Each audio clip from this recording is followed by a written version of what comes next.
بسم اللہ الرحمن الرحیم۔ اگر اللہ تعالیٰ کے قرب کا ذریعہ صرف عبادت ہوتی تو انسان پر زندگی کے دوسرے فرائض عائد نہ کیے جاتے۔ زندگی موت کے پیچھے ہے اور موت زندگی کے تعاقب میں ہے۔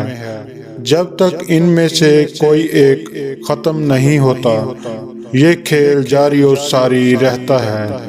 صوفی وہ ہے جو احوال میں سچا اور معاملات میں باادب ہو۔ وزن اور پیٹ کم کرنے کے لیے میتھی دانہ 2 چمچ، زیرہ 1 چمچ، کلونجی 1 کھانے کا چمچ، سونف 2 چمچ اور اجوائن 1 چمچ۔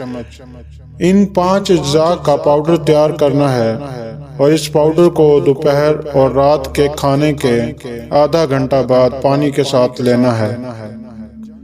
احتیاط صرف یہ ہے کہ جنک اور تلی ہوئی چیزیں نہیں کھانی۔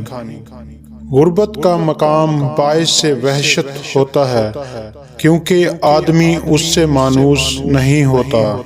برے الفاظ کا زخم تلوار کے زخم سے زیادہ گہرا اور ناقابل علاج ہوتا ہے۔ جب زبان سیدھی اور سچی راہ اختیار کر لیتی ہے تو قلب بھی سچائی کی راہ اختیار کر لیتا ہے۔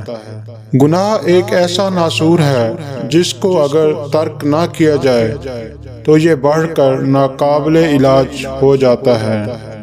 Subscribe now and press the bell icon. Never miss an update.